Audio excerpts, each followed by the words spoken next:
Welcome to Brand Pillar 101. What is a brand pillar? They are basically what your brand is. And it also helps you describe your brand to consumers. It helps with team inspiration and other stakeholders like shareholders and investors and so on. So there's 5 pillars or 5 Ps. You've got purpose, which is your mission, your vision, what your reason for existing is. I talk about purpose a lot. You should be very familiar with this by now. Positioning, what is your unique point? What makes you different to all of your competitors? How do you fit in the market? What is your niche? Everything about where you sit in the market. Personality. Personality is such a big thing. I have a whole other video and worksheet about brand personality, but we talk about it briefly here as well. Principles. This is like your brand values, what you stand for, what you stand against.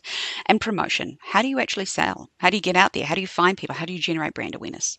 So we're going to work through this together briefly, and then I want you to go away and work through it slowly, perhaps with your team, perhaps on your own, perhaps do it individually, and then come together and see what lines up and where you're different. So number 1 is purpose. I imagine by now you have this down. There are 3 different sections. There is vision, mission, and purpose. So your vision is the world you imagine, your ideal world if your business was to create the impact that you want it to. Your mission is how you're going to achieve that. I've put some examples down here, but your mission is how you are going to create the idealistic world. Your purpose is why you are doing what you are doing, why you are doing it, why it's important to you.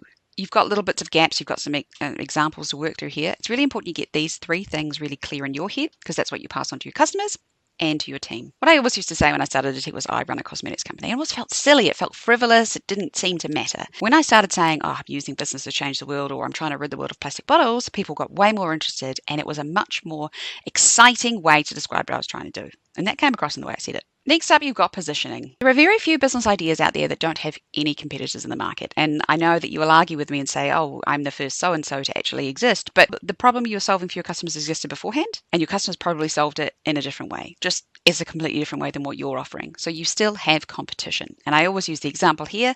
Atique was one of the first companies in the world to produce shampoo bars, but people were solving their same problems with liquid shampoo. So we not only compete with shampoo bars, we compete with all shampoo on the market, liquid or otherwise. So work through these questions. Why is your product unique? What makes it different to everything on the market? It doesn't have to be huge. It can be something as simple as it's blue, or the price is cheaper, or the price is more expensive. That's also a differentiator because there are some people who buy the most expensive product on the shelf just out of principle. What does it do? What makes it different? Then why is your story different? What is different about your founding story? Do you have something special about you? Do you have a degree or some expertise? Why is your story the thing that makes it different? Who is your customer? We talk about target markets extensively in a different video. Note down who you think your customer is and what problem that they are experiencing. How does your product or service solve that? What is your niche? What is the area in the market that you are occupying that's different to everything else out there? So you could be the cheapest product on the shelf. You could be the most expensive. You could be a masstige, which is sort of like a mass, but the higher end of that mass scale of pricing. Where do you sit on that shelf? And on that shelf, how do you stand out? Because there is going to be 4 or 5 other competitors on that shelf. Say you're in a supermarket, it's going to be 10 or 20. So how do you stand out? What makes you different on that shelf? And what value do you offer your consumer? So what do you actually do for them? And finally, and this is the big one, is why would your customer choose your product over anyone else's? These previous questions should help you answer that question, but that is something so many people struggle with.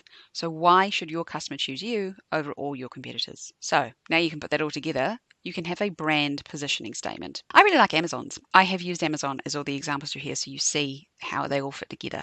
But Amazon has really nailed this. The next P is personality. And this is kind of fun because you're describing who your brand is as a person. What would they answer questions like? What do they stand for? What do they stand against? What are they like in conversation? Are they loud? Are they quiet? Are they introverted? And maybe that sounds stupid, but it shouldn't, because people are more likely to buy a product from a brand that is human or is human traits rather than just a faceless corporation. So how would you describe your brand as a person? What are they likely to be in person? Are they cheerful? Are they grumpy? Are they stern? Are they standoffish? Probably not. There's not many businesses that are standoffish, but what are they like? Describe that. What is their tone of voice? If someone asks them a question, whether you would consider it a stupid question or a great question, how would they answer that? Now, brand archetype's an interesting one. So brand archetypes come from personality archetypes. And look, there is some argument that it doesn't cover all businesses. And sure, it doesn't, but it does have uses in helping you understand a little bit more what you want your brand to be so you can build everything around it. There is a lot more information on each of these online, but you can overly do it. So if you were to just pick 1 or 2, and often brands are 2, who would you be? Who would you resonate with? Are you creator? Are you innocent? Are you the explorer, the magician, the hero?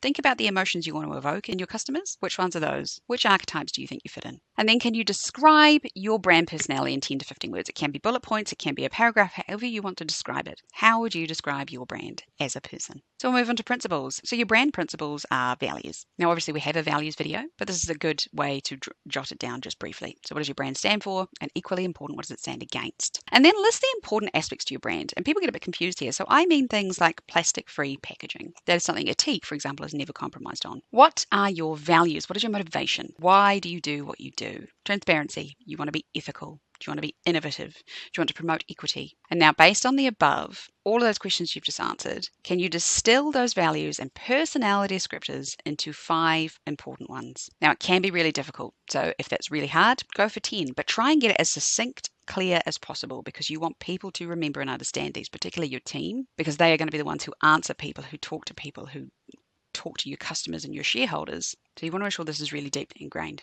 And finally, promotion. Not to be confused with like discounts, which is not what this means at all, but it's how you tell the story of your brand. You know all this about your brand, your personality, your tone of voice. How are you going to get that across to people? So there's a few pointer questions here. What experience do you want your customers to have? How do they interact with you? Like, where are you? Where do you communicate? And how do you promote your brand in terms of how do you sell it?